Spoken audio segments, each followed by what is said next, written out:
देखो, मुझे एक बात बताओ, मैं ना फिज़िक्स की स्टार्टिंग जब करते हैं अपना कंसेप्ट स्ट्रॉन्ग करने के लिए, तो सबसे पहले एक शब्द आता है यूनिट और मेजरमेंट का। इनसे भी पहले आता है यूनिट और क्वांटिटी। यूनिट और क्वांटिटी, तो फिज़िक्स में है ये क्वांटिटी, तो इसको फिज़िकल क्वांटिटी बोलेंगे। फिज़िकल क्वांटिटी से क्या मतलब समझोगे? कुछ अभी तक आया है आपके सामने कि फिज़िकल क्वांटिटी से क्या मतलब होता है?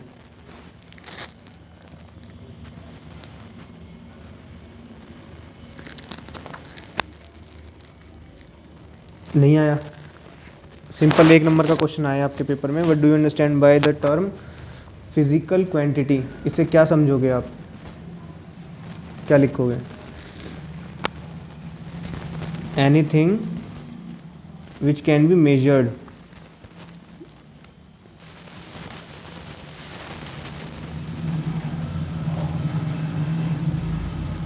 Is known as physical quantity. Physics में ही है वो चीज़, क्योंकि माना जा, which can be measured, measured का मतलब मापना, जिसको मापा जा सके वो फिजिकल क्वांटिटी है।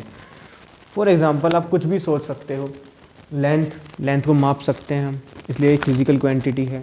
एरिया को माप सकते हैं, टाइम को माप सकते हैं, माप रहे ही हैं, और वॉल्यूम को नाप सकते हैं, माप सकते हैं, है ना, और करंट को नाप सकते हैं, चार्ज को नाप सकते हैं। क्या किसी इमोशंस को नाप सकते हैं हम?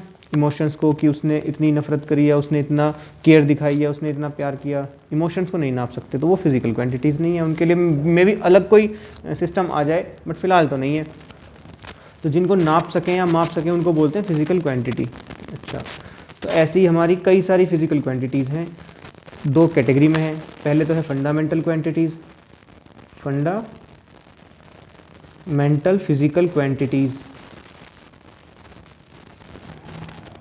ये 7 है नंबर में। इन फिजिकल क्वांटिटीज़ की देखो, सबसे पहले जैसे कि मास, ये एक फिजिकल क्वांटिटी है, fundamental physical quantity. It is a fundamental physical quantity. इसकी यूनिट क्या हो गई? इसकी यूनिट होती है किलोग्राम। इसका सिंबल क्या है? केजी। इसकी डायमेंशन क्या लिखेंगे? Dimension, capital M. बस ये इसकी डायमेंशन हो गई। सेकंड, लेंथ, लेंथ की unit metre. Symbol small M, dimension L, L for length. Third है time, unit second, symbol S, dimension capital T. और कोई एक तो बता दो, टोटल 7 में से कोई एक तो बता सकते हो आप?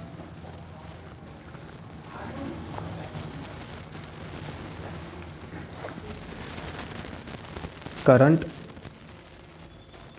करंट की यूनिट होती है एम्पेयर, कैपिटल ए डिनोट करते हैं इसको क्योंकि साइंटिस्ट का नाम है एम्पियर। Dimension capital A. फिर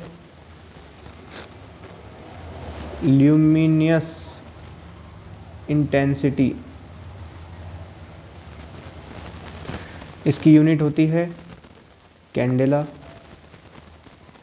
इसका सिंबल है सी और डी, डायमेंशन सी डी।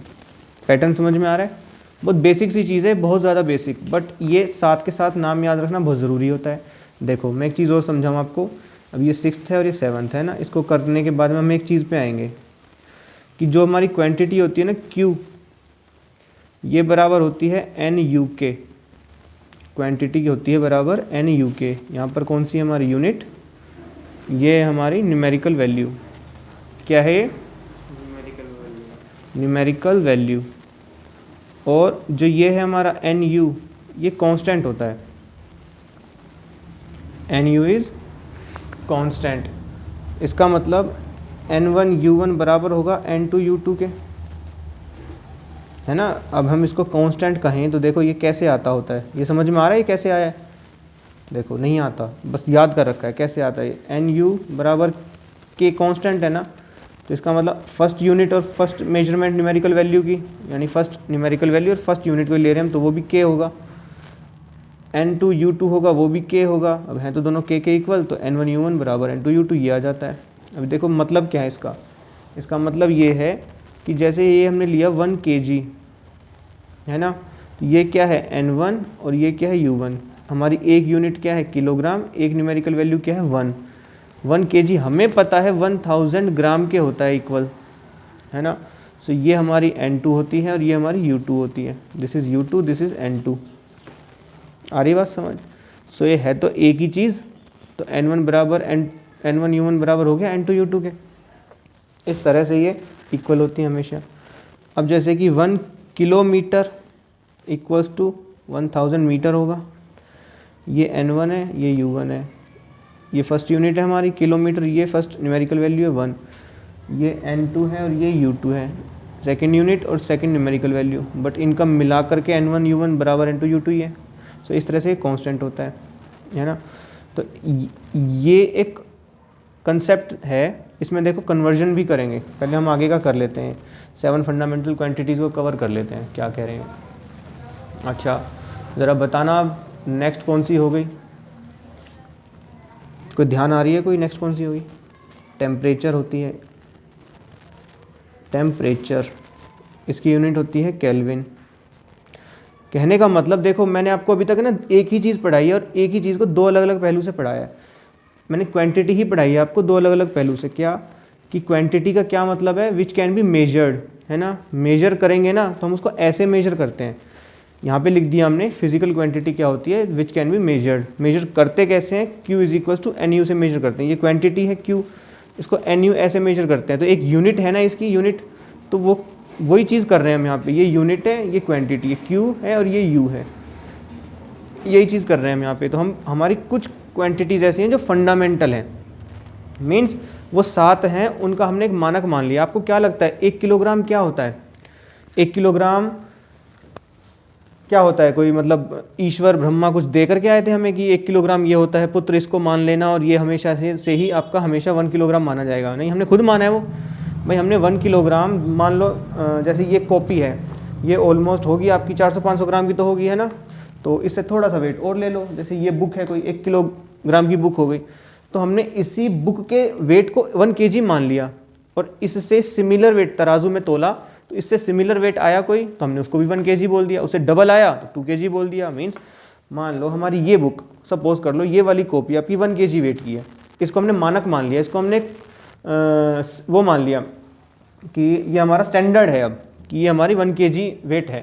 तो हमारे पास अब कोई बैग है, जैसे आपका ये बैग है, इस बैग को जब हम तराजू में तोलेंगे तो ऐसे हमें 3 रखने पड़ते हैं इसको बराबर करने के लिए, आपके बैग के इक्वल वेट आ जाए, ताकि तराजू ना नीचे जाए ना ऊपर जाए, तराजू ऐसे आपका मतलब बैलेंस हो जाए। तो आपको इस तरह की 3 कॉपियाँ रखनी पड़ती है। इसका मतलब बैग का वेट कितना हो गया 3 kg। ऐसे मेजर किए जाते हैं सारे के सारे वेट।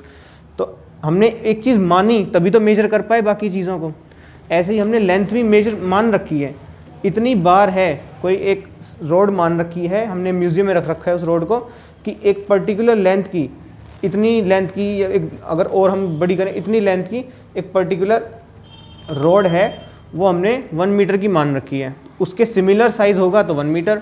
अगर कोई कपड़ा है या कोई रस्सी है, उसके 10 टाइम्स आ रहे हैं, मीन्स एक बार ये, फिर दूसरी बार ये, फिर तीसरी बार ये, ऐसे 10 बार करना पड़ रहा है। इसका मतलब वो रस्सी कितने मीटर की हो गई 10 मीटर की। ऐसे मान रखी हैं, ये मानी हुई चीज़ें सारी, बस इनको मेजर कर सकते हैं, इसलिए फंडामेंटल क्वांटिटी है। अब देखो ज़रा एक और है, वो है अमाउंट ऑफ सब्सटेंस।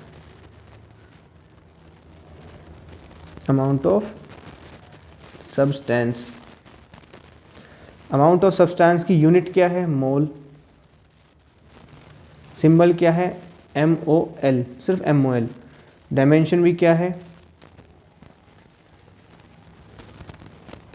MOL, ये डायमेंशन है इसकी। समझ पा रहे हो बात को। अब देखो ज़रा, अब और अच्छे से समझोगे। ये फंडामेंटल क्वांटिटी कर ली हमने कंसेप्ट इसका। अब देखो ज़रा सेकंड चीज़ क्या है, सेकंड है हमारी डिराइव्ड क्वांटिटीज़।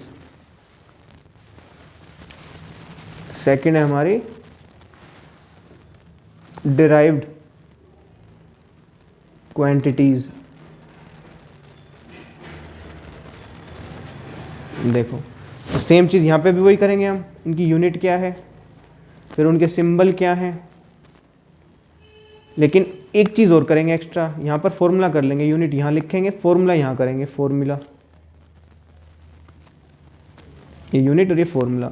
देखो यहाँ पर करेंगे डायमेंशन इनकी,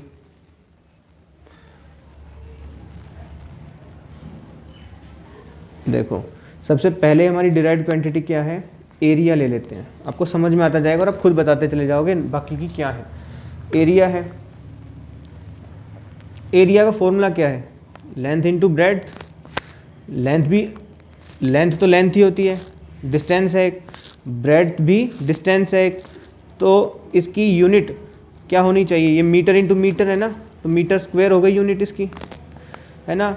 सिंबल एरिया का कुछ खास नहीं, वही बात है कहने का मतलब, ये यूनिट सिंबल वाली एक ही बात है। डायमेंशन क्या होगी, एल है इसकी, एल इंटू एल, तो एल स्क्वायर होगी डायमेंशन। आ रही बात समझ? अच्छा, सेकंड है वॉल्यूम। अब जितनी भी डिराइव्ड क्वांटिटीज़ है ना, उनके फॉर्मूले से निकल जाता है सब कुछ, उनका फॉर्मूला याद रखो, उनकी यूनिट और डायमेंशन सब निकल जाएगी। वॉल्यूम क्या होती है, फॉर्मूला क्या है, length into breadth into height, ये तो फॉर्मूला है इसका। तो एल बी एच क्या है, ये भी लेंथ है, ये भी लेंथ है, ये भी लेंथ है, लेंथ ही तो होती है तीनों। तो metre into metre into metre क्या हो गया, मीटर क्यूब, ये इसका इसकी यूनिट हो गई, इसकी डायमेंशन एल क्यूब। सिंपल है ना। अच्छा, और थर्ड क्या करोगे आप, डेंसिटी कर लेते हैं। डेंसिटी का क्या फॉर्मूला होगा, मास अपॉन वॉल्यूम, यही होती है डेंसिटी रो, इसका फॉर्मूला है मास अपॉन वॉल्यूम। सो मास की यूनिट क्या है, किलोग्राम, वॉल्यूम की यूनिट क्या है, मीटर्स क्यूब, तो इसकी ये यूनिट हो गई किलोग्राम मीटर क्यूब। देखो सिंबल में मुझे ज़्यादा नहीं लिखना था, यहाँ पर सिंबल ऐसे ब्लैंक ही छूटता जाएगा, कहने का मतलब फॉर्मूला, यूनिट और डायमेंशन इसमें मेन रहेंगी, ये वाली और ये चीज़, तीन चीज़ें मेन रहेंगी। सिंबल डेंसिटी का एरिया कुछ भी लिख सकते हैं, एरिया को ए भी लिख देते हैं, वॉल्यूम को भी लिख देते हैं, नॉर्मली ये सिंबल होते हैं इनका कोई ज़्यादा मीनिंग नहीं है। डेंसिटी रो लिख देते हैं, कई जगह पे सिग्मा भी मिलेगा, लिक्विड की डेंसिटी, दूसरे लिक्विड की डेंसिटी, ऐसे रो होता है ज़्यादातर यूज़ होने वाला। अब ये किलोग्राम है और ये मीटर क्यूब है, किलोग्राम की डायमेंशन m, इसकी एल क्यूब, तो इसकी डायमेंशन क्या होगी, m अपॉन एल क्यूब, ये इसकी डायमेंशन हो गई। या इसको ऐसे लिख सकते हैं ml-3, ऊपर करके लिखेंगे तो बात आ रही है समझ में, ml-3। अच्छा, कोई फोर्थ क्वांटिटी देखो, अब डेंसिटी हो गई। अच्छा, आपको पता है डिस्टेंस और डिस्प्लेसमेंट में फ़र्क होता है, डिस्टेंस कर लेते हैं हम। देखो वैसे डिराइव्ड में आती नहीं है, लेकिन बात तो वही है। देखो डिस्टेंस का फॉर्मूला क्या होता है, it is just a distance, path होता है, पाथ है ना, path between two points, formula इसका यही है, डेफिनेशन है ना ये, पाथ बिटवीन टू पॉइंट्स। अच्छा, तो इसकी डिस्टेंस की यूनिट भी मीटर ही होगी, क्योंकि पाथ है, पाथ मीन्स लेंथ है ना, मीटर होगी, डायमेंशन भी एल हो गई। अच्छा, फिफ्थ हम ले लेते हैं डिस्प्लेसमेंट, ये अगला चैप्टर है जिसमें इसको अलग से हम करते हैं, डिस्टेंस और डिस्प्लेसमेंट में डिफरेंस होता है। मैं यही बता देता हूँ आपको छोटा सा, देखो इसमें हमारा अगला कंसेप्ट भी स्टार्ट हो जाएगा। डिस्टेंस क्या है, path between two points, displacement क्या है, it is a shortest path between two points, shortest path between two points. देखो है तो दोनों पाथ ही ना, अब देखो फ़र्क क्या है, शॉर्टेस्ट पाथ है ना, तो ये भी मीटर होगा, इसकी डायमेंशन भी एल हो गई। ये तो समझ में आ रही है ना चीज़। अच्छा, अब देखो मान लो और कोई जैसे एक पॉइंट ये है ए और एक पॉइंट ये है बी, दो पॉइंट है, अब इनके बीच का शॉर्टेस्ट पाथ तो हमेशा स्ट्रेट लाइन ही होगा, इनके बीच की डिस्टेंस। अब पाथ कोई भी हो सकता है, ये ऐसे भी मूव कर गया हो सकता है, ये ऐसे भी मूव कर गया हो सकता है, ये ऐसे भी मूव कर गया हो सकता है, ये ऐसे भी मूव करके आ रहा हो सकता है। पाथ तो इनफाइनाइट हो सकते हैं बिटवीन एनी टू पॉइंट्स, इसका मतलब डिस्टेंस तो हर बार बदल जाएगी। तो ये तो है actual path between two points जो ट्रैवल हुआ है, ये है हमेशा कांस्टेंट रहने वाली चीज़ बिटवीन टू पॉइंट्स, ये क्योंकि शॉर्टेस्ट डिस्टेंस है बिटवीन टू पॉइंट। बात आ रही है समझ में? दोनों में कितना बड़ा फ़र्क है। इसका मतलब पता है क्या है? इसका मतलब ये है कि अगर सोच के देखो ज़रा कि यहाँ पर एक सर्कल है ना, ये पॉइंट है सेंटर इसका और ये इसका डायमीटर है। मैं आपसे कहूँ एक पार्टिकल ए है, यहाँ से मूव करना स्टार्ट करता है, यहाँ से मूव करके यहाँ पर पहुँचता है ना। ये क्वेश्चंस आते हैं, इस तरह के क्वेश्चंस हैं सर्कल में, फिर ट्राइंगल में, फिर आइसोसेलेस ट्राइंगल में, रेक्टेंगल में। इनमें पार्टिकल के बीच में पार्टिकल मूव करेगा, मीन्स कोई ऑब्जेक्ट मूव कर रहा है, उसमें आपको क्या निकालना है? डिस्टेंस कवर्ड और डिस्प्लेसमेंट कितनी हुई है, ये चीज़ें निकालनी है। ये क्वेश्चंस बन जाते हैं डिस्टेंस और डिस्प्लेसमेंट में। अगला चैप्टर यहीं से स्टार्ट हो जाता है। अच्छा, तो देखो ये क्या है, अब एक पार्टिकल ए से बी पर पहुंच गया। अब ए से बी पर पहुंच गया तो बताओ ए से बी तक पहुंचने में उसका डिस्टेंस कितना है और डिस्प्लेसमेंट कितनी है? इसका रेडियस आर है, बता सकते हो?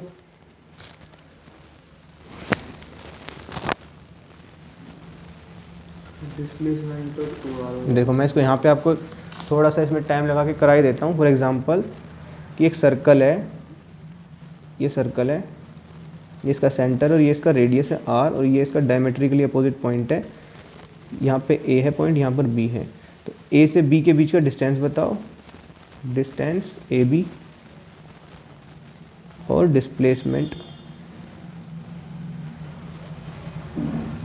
A B. बताओ ज़रा डिस्टेंस क्या होता है? एक्चुअल पाथ होता है डिस्टेंस, एक्चुअल पाथ, यही इसका फॉर्मूला है, यही इसका एक तरह से फॉर्मूला है। एक्चुअल पाथ क्या हो गया? यहाँ से यहाँ तक मूव कर रहा है, यहाँ से यहाँ ऐसे, यहाँ से यहाँ मूव कर रहा है, यहाँ पहुँच गया। तो ये कितना है? सरकमफेरेंस का आधा है ना, यानी 2 पाई आर सरकमफेरेंस होती है, तो 2 पाई आर का आधा यानी कि पाई आर। इतना तो है इसका डिस्टेंस। डिस्प्लेसमेंट क्या है? Shortest path, shortest path, shortest path तो ये है, is always a straight line, shortest path is always a straight line. तो स्ट्रेट लाइन ये है विच इज अ डायमीटर, तो डायमीटर 2r है, तो ये 2r है। देखो डिस्टेंस और डिस्प्लेसमेंट फर्क आ गया ना, बस। तो ये चीज़ है डिस्टेंस और डिस्प्लेसमेंट, लेकिन दोनों हैं तो लेंथ, डिस्टेंस कवर्ड है यानी मीटर मीटर और एल डायमेंशन है। अच्छा, अब इसमें अगला देखो, अगली हमारी कौन सी फिजिकल क्वांटिटी है? अगली है हमारी 6th। अच्छा, अब मेरे को बताओ स्पीड क्या होता है?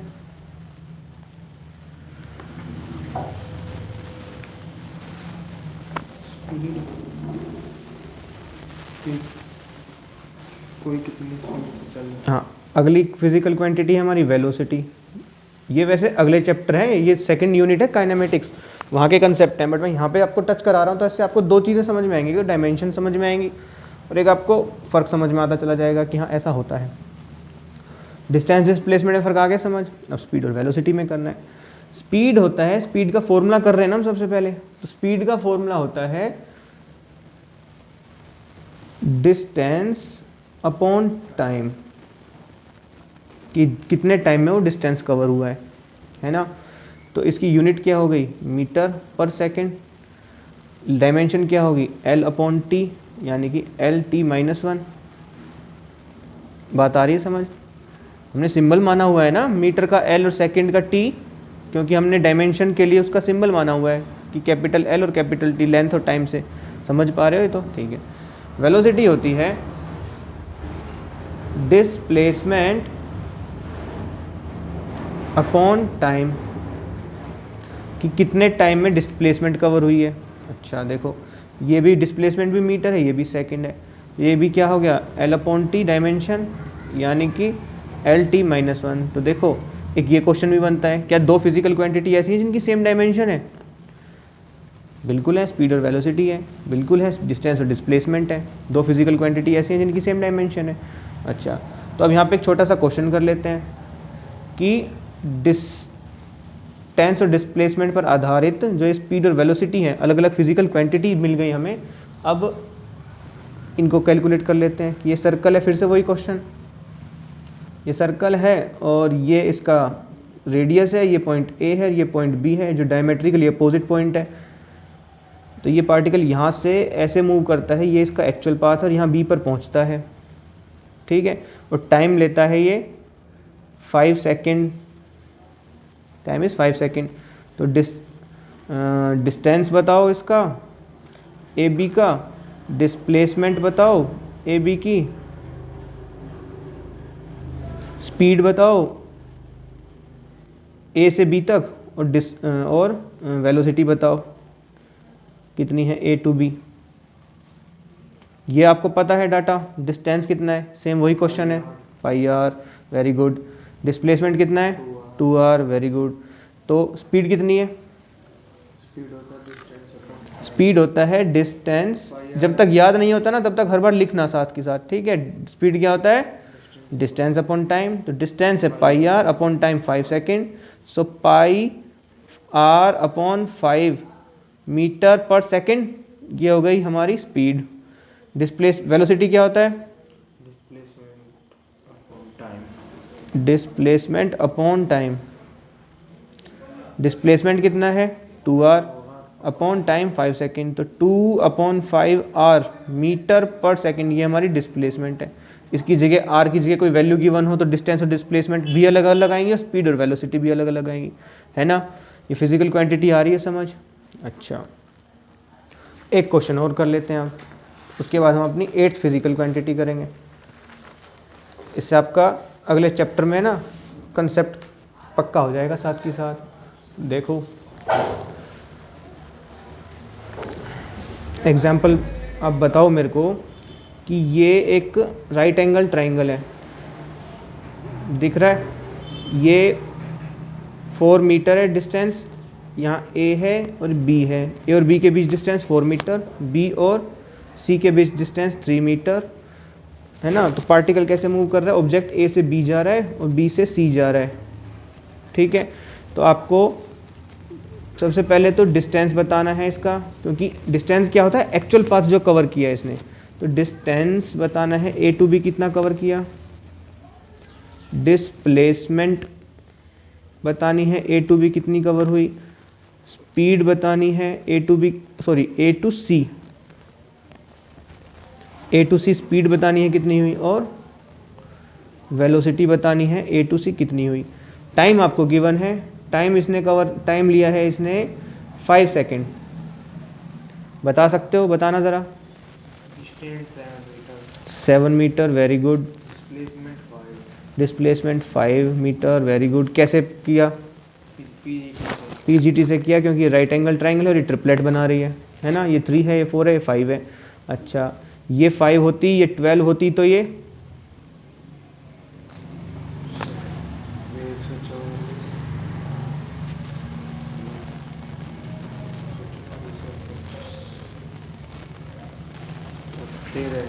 13 आ जाती है। ट्रिपलेट होती है, याद रखना।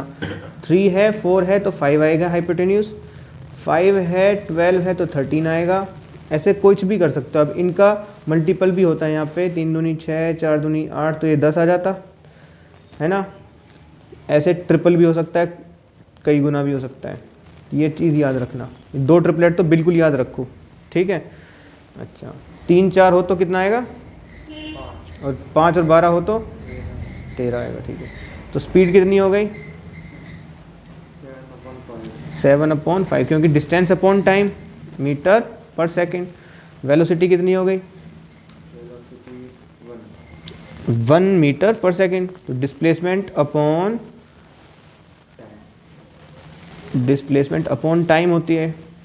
अच्छा, डिस्प्लेसमेंट है हमारे पास 5 मीटर, टाइम है 5 सेकेंड, तो यानी कि 1 मीटर पर सेकेंड वेलोसिटी आ गई। आ गया कंसेप्ट समझ। अब आप काइनेमेटिक्स में डिस्टेंस और डिस्प्लेसमेंट का कोई सा भी क्वेश्चन अटेम्प्ट कर लेना इस एसएल अरोड़ा बुक में से, और स्पीड और वेलोसिटी का भी कोई सा क्वेश्चन अटेम्प्ट कर लेना। जो डाउट आते हैं वो पूछ लेना आप, ठीक है। ये कंसेप्ट वहीं क्लियर हो गया, यहीं क्लियर हो गया वहाँ का। अब देखो हमारी 8th फिजिकल क्वांटिटी हम कर रहे थे। अच्छा, स्पीड हो गई, वेलोसिटी हो गई। अच्छा, वेलोसिटी के बाद आती है अब एक्सेलरेशन। अब एक्सेलरेशन क्या होती है, एक्सेलरेशन होती है change in velocity upon total time. अब क्या है ये चेंज इन वेलोसिटी, इसका फॉर्मूला है ये चेंज इन वेलोसिटी।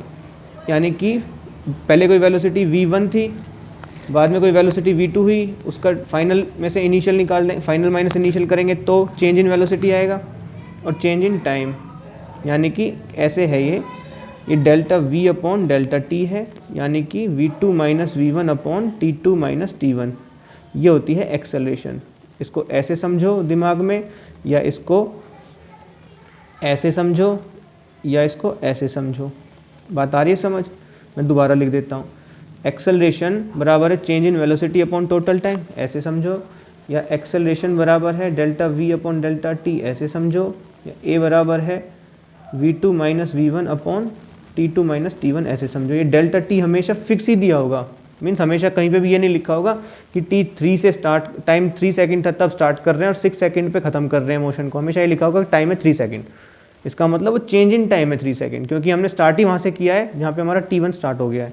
आ जाएगा धीरे धीरे, ये भी समझ, कुछ नई चीज़ नहीं है। तो चेंज, अब देखो ये भी वेलोसिटी है, ये भी वेलोसिटी है, तो वेलोसिटी में से वेलोसिटी तो घटेगी, 5 मीटर पर सेकंड में से 3 मीटर पर सेकंड घटाएंगे तो 2 मीटर पर सेकंड ही तो आएगा। तो ये ऊपर वाली जो क्वांटिटी है ये भी मीटर पर सेकंड है और ये टाइम है, तो इसकी यूनिट क्या हो गई? मीटर पर सेकंड अपॉन सेकंड, क्या हो गई? मीटर पर सेकंड स्क्वायर। ये इसकी यूनिट हो गई, किसकी? एक्सेलरेशन की। क्या यूनिट हो गई? मीटर पर सेकंड। अब इसकी डायमेंशन बता दो आप क्या होती है?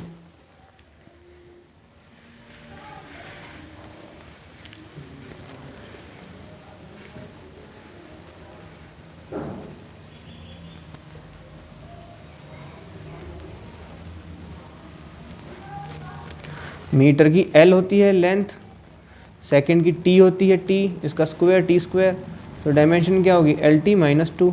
सो एक्सेलरेशन की क्या डायमेंशन होती है? एक्सेलरेशन की LT माइनस 2। अभी जब देखोगे ना जाकर ये बुक में, तो सब ऐसा लगेगा कि जैसे आता ही था, कर ही रखा था, समस्या की कोई बात ही नहीं थी। अच्छा, अब देखो हम क्या करते हैं, जो हम कर क्या रहे हैं, हम डिराइव्ड क्वांटिटीज़ कर रहे हैं ना इतनी देर से। डिराइव्ड क्वांटिटी आती है फंडामेंटल क्वांटिटीज़ को मल्टीप्लाई और डिवाइड करके। अब देखो मैं आपको दिखाता हूँ कि हमने किया क्या इतनी देर से। ये एरिया था, फंडामेंटल क्वांटिटी लेंथ थी, लेंथ की लेंथ से मल्टीप्लाई की थी तो एरिया मिला था, लेंथ की 3 बार मल्टीप्लाई करी थी तो वॉल्यूम मिला था। मास था, मास की वॉल्यूम से, मास को वॉल्यूम से डिवाइड किया था तो डेंसिटी मिला था। ऐसे डिस्टेंस डिस्प्लेसमेंट भी लेंथ है। स्पीड में डिस्टेंस को टाइम से डिवाइड किया तो स्पीड मिला, डिस्प्लेसमेंट को टाइम से डिवाइड किया तो वेलोसिटी मिला। एक्सेलरेशन में भी हमने change in velocity upon total time लिया, है ना। अब हमारा नेक्स्ट है एक्सेलरेशन के बाद में फोर्स। 9th फिजिकल क्वांटिटी है हमारी जो डिराइव्ड है, फोर्स। फोर्स का फॉर्मूला क्या होता है?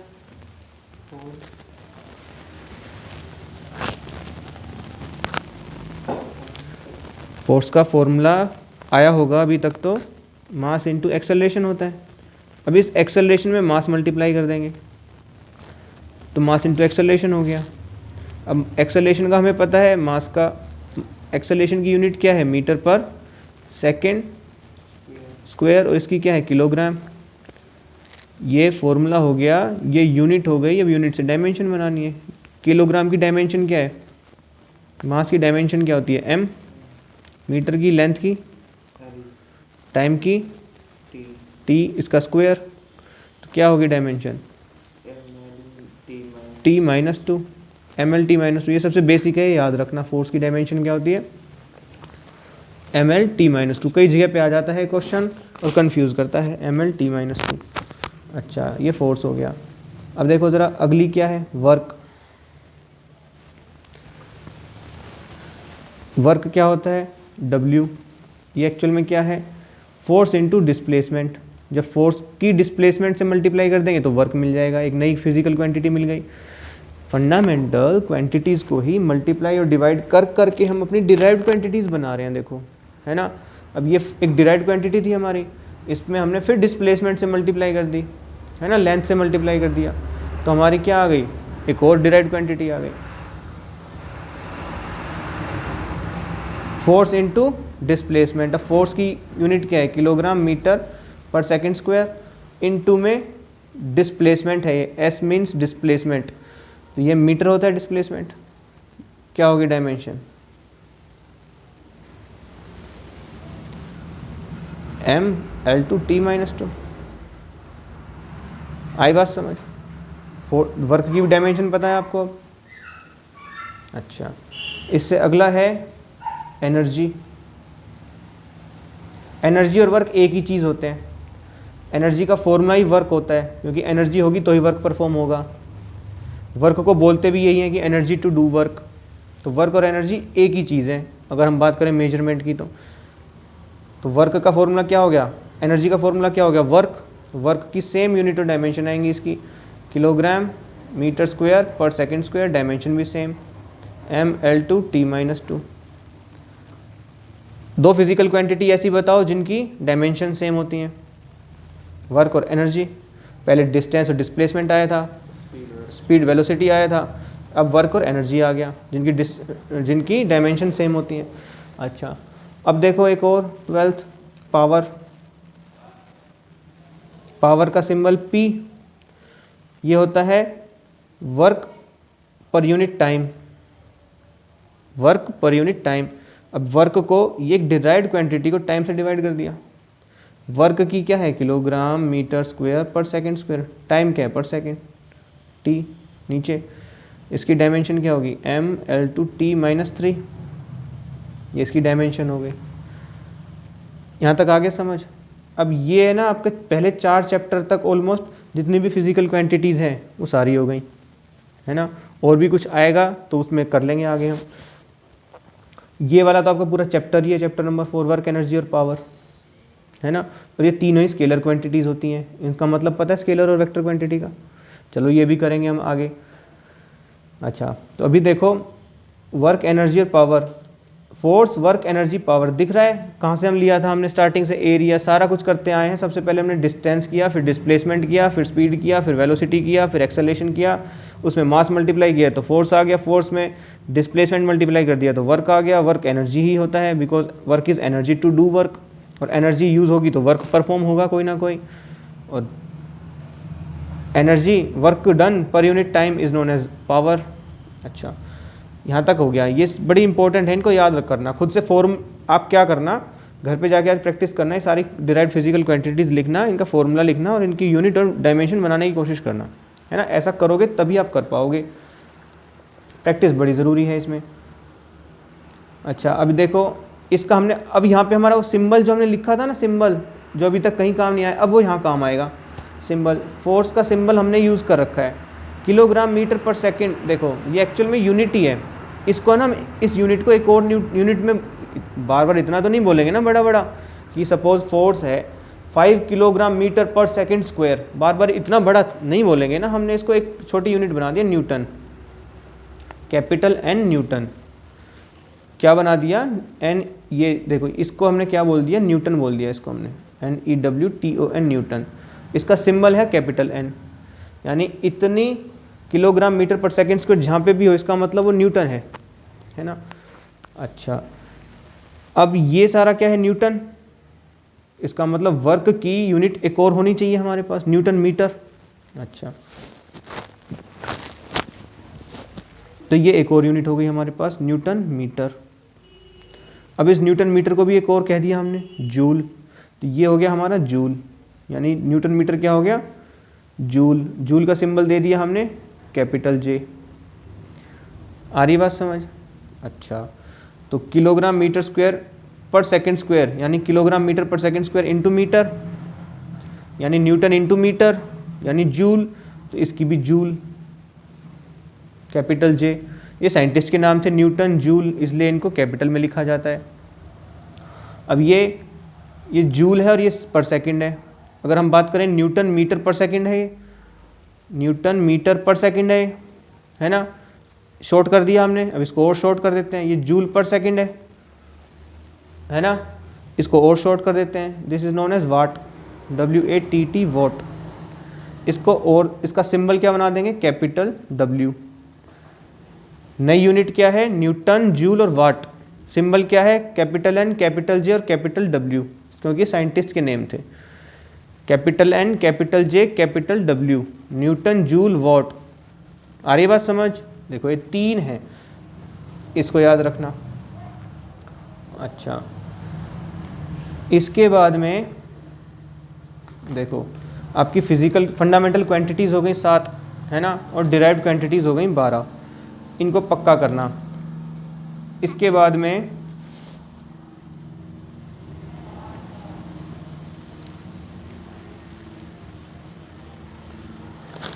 दिखाओ, बुक दिखाना एक बार।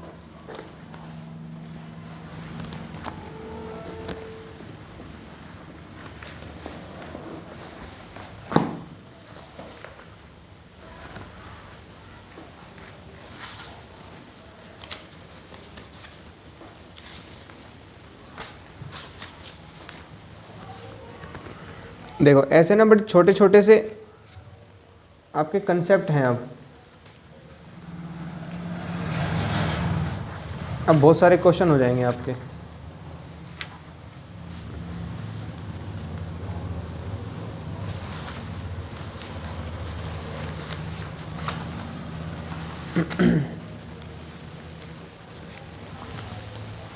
देखो यहाँ से कर रहे थे डायमेंशंस, ये चल रहा है dimensions of physical quantity, length, mass, time, current, temperature, ये सारी आ गई सातों। लेंथ, मास, टाइम, करंट, टेम्परेचर, इंटेंसिटी और amount of substance mole.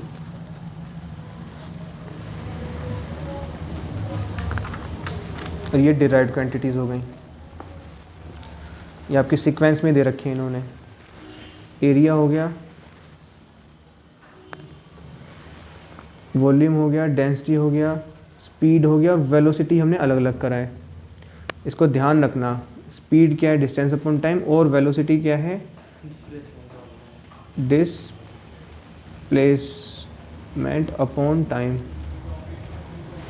Acceleration change in velocity upon time यानी delta V upon delta T, या v2 minus v1 upon t2 minus t1 is equal to a acceleration. अच्छा, ऐसे ही momentum भी होता है एक। Velocity को मास से मल्टीप्लाई कर देंगे तो मोमेंटम आ गया, एक नई फिजिकल क्वांटिटी आ गई। आप ऐसे किसी भी फिजिकल क्वांटिटी को, फंडामेंटल को किसी भी फिजिकल क्वांटिटी से मल्टीप्लाई और डिवाइड करके निकाल सकते हो। कितनी पॉसिबिलिटी है, सारी बन सकती हैं, लेकिन किसका मीनिंगफुल है, मीनिंग है किसका नहीं है, ये चीज़ देखनी पड़ेगी। इस नेचर में कौन एग्जिस्ट करती है कौन नहीं करती, ये चीज़ देखनी पड़ेगी। हम वही पढ़ते हैं जो एग्जिस्ट करती हैं। वेलोसिटी इनटू मास एग्जिस्ट करती है इसलिए पढ़ते हैं। वेलोसिटी अपॉन टाइम एग्जिस्ट करती है इसलिए पढ़ते हैं। वेलोसिटी इनटू डेंसिटी में भी एग्जिस्ट करती होगी, बट हम अभी ध्यान नहीं दे रहे उस चीज़ पर, है ना। फोर्स है, मास इनटू एक्सेलरेशन, वर्क आ गई, फोर्स इनटू डिस्टेंस, डिस्प्लेसमेंट होता है एक्चुअल में। एनर्जी है, अमाउंट ऑफ वर्क, पावर है, वर्क अपॉन टाइम। अच्छा देखो, प्रेशर भी आ गई, फोर्स अपॉन एरिया, है ना। सारी की सारी आपको ऐसे ही मिलेंगी। कोई एक फिजिकल क्वांटिटी से दूसरी या तो मल्टीप्लाई हो रही होगी या डिवाइड हो रही होगी। आप खुद देख लो, ये फोर्स है, ये डिस्टेंस है, ये फोर्स, डिस्टेंस, मास, मास, फोर्स, टाइम, है ना। एक चीज़ तो आपकी ये कंप्लीट हो गई। एक हर्डल जो था, जो समझ नहीं आ रहा था, सरफेस टेंशन है, ये एक्चुअल में है तो force upon length, work upon area, surface energy, coefficient of viscosity, force, distance, area, velocity. ये सारी जितनी भी अभी तक कराई है ना मैंने, 7 फंडामेंटल और 12 डिराइव्ड, इन्हीं से ही सब मल्टीप्लाई डिवाइड होकर के बाकी की फिजिकल क्वांटिटी बनेंगी आपकी। अच्छा, ये चीज़ हो गई, ये 12th में है। इसको अटेम्प्ट कर लेना। फिजिकल क्वांटिटी, डायमेंशन, फॉर्मूले जिनके गिवन है आप चेक करके देख लोगे, एक बार नज़र से निकाल लेना। इनके भी करने की कोशिश करना, ये आपको आएगा, बाद में परेशान करेंगे पूरे 11th में इनके क्वेश्चंस, अभी नहीं तो बाद में करने ही है। नमस्ते।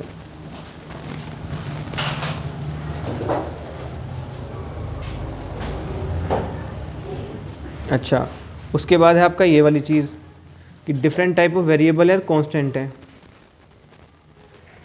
देखो, डायमेंशनल वेरिएबल भी हैं और डायमेंशन लेस वेरिएबल भी हैं। डायमेंशनल कांस्टेंट भी हैं और डायमेंशन लेस कांस्टेंट भी हैं।